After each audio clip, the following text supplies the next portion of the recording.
Acidente com morte na rodovia Rio Claro-Piracicaba na madrugada de sábado. Um carro em alta velocidade bateu na traseira da moto. Condutor morreu no local e teste do bafômetro apontou embriaguez do motorista. Moradores revoltados colocaram fogo na estrada. Troca de tiros com a PM deixa 4 suspeitos mortos em Piracicaba. Quadrilha teria envolvimento com roubo a caixas eletrônicos. Estatuto da Criança e do Adolescente completa 25 anos, com muitas questões ainda no papel. Programação do SESI de Rio Claro garante diversão para as crianças durante as férias escolares. Arraial Azul movimentou o fim de semana em Rio Claro. Olá! Um acidente matou um jovem de 22 anos na madrugada de sábado na SP-127 em Rio Claro. O outro motorista envolvido estava embriagado. No asfalto, as marcas do acidente que matou um jovem de 22 anos na noite de sexta-feira.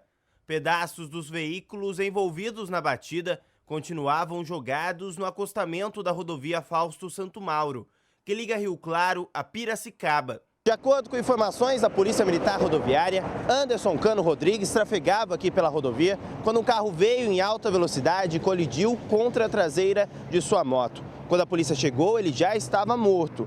O condutor do carro precisou ser retirado aqui da cena do acidente porque moradores de bairros vizinhos tentaram linchá-lo e, inclusive, atearam fogo em parte da rodovia. Sueli mora bem em frente ao local onde aconteceu o acidente.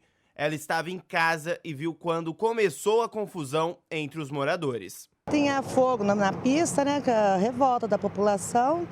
E aí eu liguei para a polícia, eles disseram que ia acionar o corpo de bombeiro. A população estava muito revoltada, muitos policiais, guarda municipal, estavam uma coisa muito degradante assim.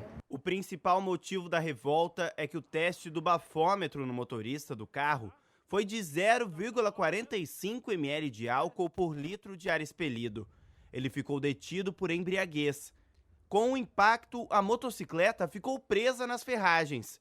Durante o registro da ocorrência, os portões do plantão policial foram fechados para evitar ataques. Ultrapassagens perigosas e altas velocidades são constantes neste trecho da rodovia. Quem convive com o trânsito no local reclama. Eu já vi o rapaz perder a perna aí, ó. Entendi. O carro virou e ele de moto deu na moto, perdeu a perna. E durante a tarde do sábado, outro acidente, também na rodovia Fausto Santo Mauro, causou transtornos.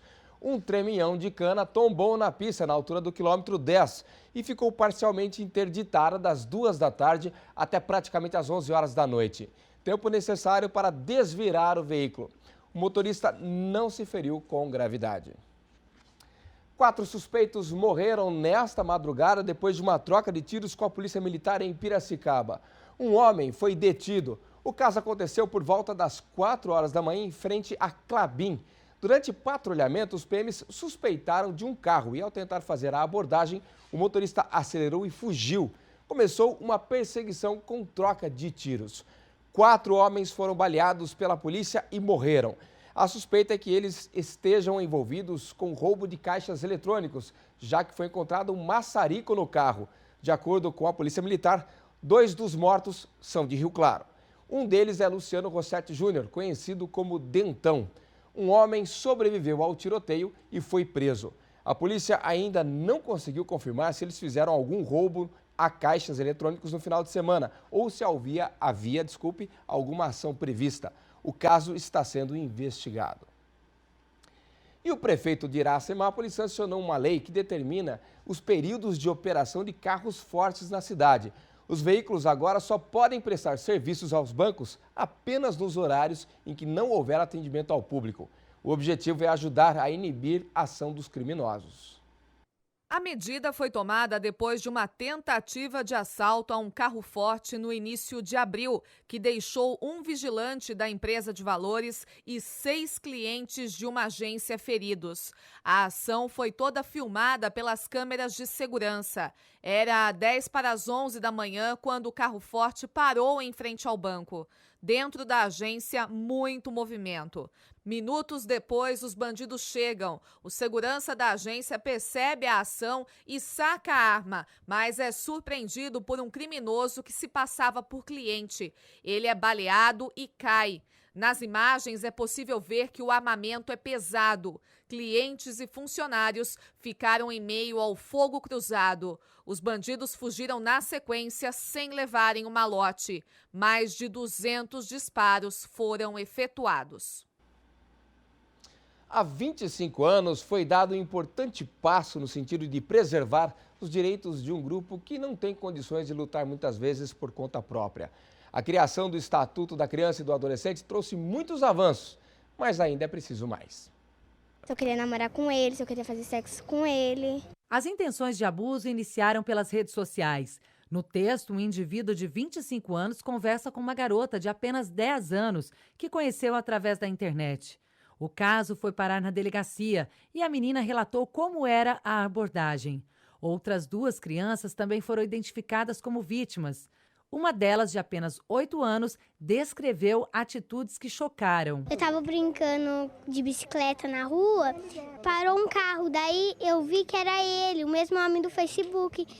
E ele estava mostrando a parte íntima para mim. Para as vítimas, além do abuso, outros sentimentos ficam marcados. Muitas crianças e adolescentes vêm até os serviços com um sentimento de culpa, de medo, de vergonha, se sentem muito humilhadas, porque elas acham que aquilo aconteceu por conta delas. Saúde, educação, alimentação, moradia e, acima de tudo, respeito. Esses são apenas alguns dos direitos básicos garantidos no Estatuto da Criança e do Adolescente e que deveriam ser cumpridos, mas com muita frequência são violados. E o que assusta é que, na maioria das vezes, a situação acontece dentro de casa. E quando isso ocorre, para influenciar no desenvolvimento do ser humano, é preciso um acompanhamento de um profissional que procura reparar os danos. Em Rio Claro, as vítimas são atendidas no Centro de Referência Especializado de Assistência Social, um trabalho que não é nada fácil. A gente não tem esse objetivo de investigar, porque assim, não é uma parte jurídica, né? E sim ser voltado para o acompanhamento familiar nesse sentido, social e psicológico. Neste ano, o CREAS atende 80 casos de famílias que sofreram ou sofrem algum tipo de violação de direitos. De acordo com o centro, adolescentes do sexo feminino entre 12 e 16 anos são as principais vítimas. Os tipos de violência com maior incidência são física e sexual. No ano passado, a região do Santa Maria, que engloba outros 10 bairros, foi a que mais teve entrada de casos, todos acompanhados por profissionais do CREAS. Todo o trabalho é baseado no ECA, que completa 25 anos. É preciso saber e exigir que os direitos sejam cumpridos. Este também é o papel dos profissionais que auxiliam crianças e adolescentes. Bom, esse é um assunto muito importante, é um assunto que a gente sempre tem que tratar. E aqui comigo o Dr. Sérgio Dalanese, ele que é membro do Conselho Estadual dos Direitos da Criança e do Adolescente. Obrigado pela presença, viu, Sérgio? Muito bem, eu que agradeço. A gente mostrou na reportagem, inclusive, que existem muitas questões aí envolvendo os direitos da criança e do adolescente. Queria que você exemplificasse para mim o que mudou com a chegada do Estatuto, né, para melhor, e o que ainda não saiu muito bem do papel, né, que dá para realmente bater mais firme em cima. Nós estamos comemorando 25 anos, né?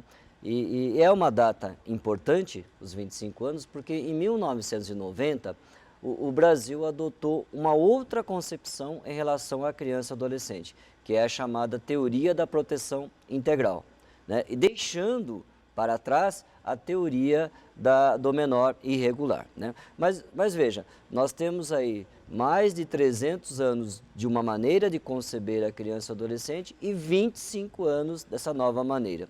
Então a gente pode dizer que ainda, né, embora nós já tivemos avanços nesses 25 anos, ainda a concepção, a teoria, né, e entender, né, que criança e adolescente é um sujeito que tem seus direitos, né, que ele pode se manifestar, que ele tem direito a pleitear, ainda não é muito bem aceita, né? Ainda nós temos resquício que criança e adolescente era um mero complemento, um anexo, um adultozinho infantil. Né? E é importante a gente até comentar, Sérgio, porque é o seguinte, né? As crianças, às vezes, elas não têm a concepção do que é certo e do que é errado. Sim. Né? A gente viu na reportagem aí, crianças que tiveram a experiência de uma abordagem de uma terceira pessoa, um adulto, né? Com a cantada, com o assédio sexual ali no caso, e eles não sabem exatamente do que se trata, né? Então, a família tem que estar muito atenta, quando a violência não partir de casa, é óbvio, para ver vestígios desses abusos, dessas violações. Sem dúvida, né?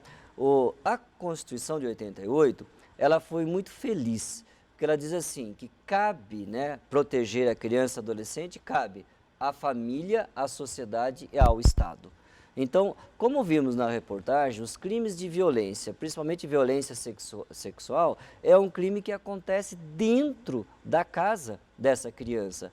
E aí, quem é que é o responsável dentro da casa? São os pais. Né? Quando os pais não são, obviamente, os algozes, mas os pais, na maioria dos casos, eles têm que ficar muito atentos ao comportamento dessa criança, né? Pois sendo os pais os primeiros responsáveis, a ele cabe essa atenção. Tá? Essa questão do que pode melhorar, né? Vamos partir para esse lado aí. Tem se falado muito em maioridade penal, de diminuir para 16 anos e tudo mais. Né?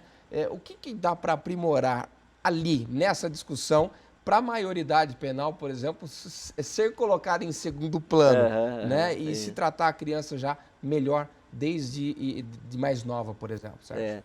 Eu concordo contigo. Eu acho que nós falamos muito de maioridade penal nesse semestre, né? Parece que o ECA trata apenas da maioridade penal. Não é isso. Eu cito um exemplo. Em 1990, o Brasil estava no índice de mortalidade infantil em torno de 90 crianças mortas para cada 1.000 nascidos vivos. Hoje, o Brasil ostenta o número de 14 crianças mortas para cada nascidos vivos. Ou seja, foi uma grande redução, isso é uma grande conquista no campo da saúde. Ora, o Estatuto da Criança e Adolescente, ele determina exatamente isso, a criança tem direito à vida e tem direito à saúde. Então, o ECA não é só a maioridade, não. Ele trata da saúde, ele trata da educação, que o Brasil hoje conta com 98% da população na idade escolar dentro das escolas, tá? Então, nós tivemos grandes avanços. Agora, eu acho que onde nós precisamos melhorar, eu acredito que é a estruturação familiar, né? Antes que a criança vá para a delinquência, antes que ele saia da escola, nós temos que tratar então dessa estrutura familiar, porque a partir de 2009, o grande direito, né, que foi efetivado é o direito à convivência familiar. Eu acho que é nesse elo, nesse ponto que nós temos que ainda enfatizar ainda mais. Maravilha, doutor Sérgio, muito obrigado aqui pela sua participação, pela sua presença no Rio Claro Notícias, nesse assunto tão importante. Muito obrigado, estou à disposição. A seguir, nós vamos ter o nosso bate-papo sobre economia e mais. Pitbull que atacou uma mulher na última sexta-feira em Rio Claro está no canil e dono não apareceu. Abandono de cães é comum na cidade. Daqui a pouco.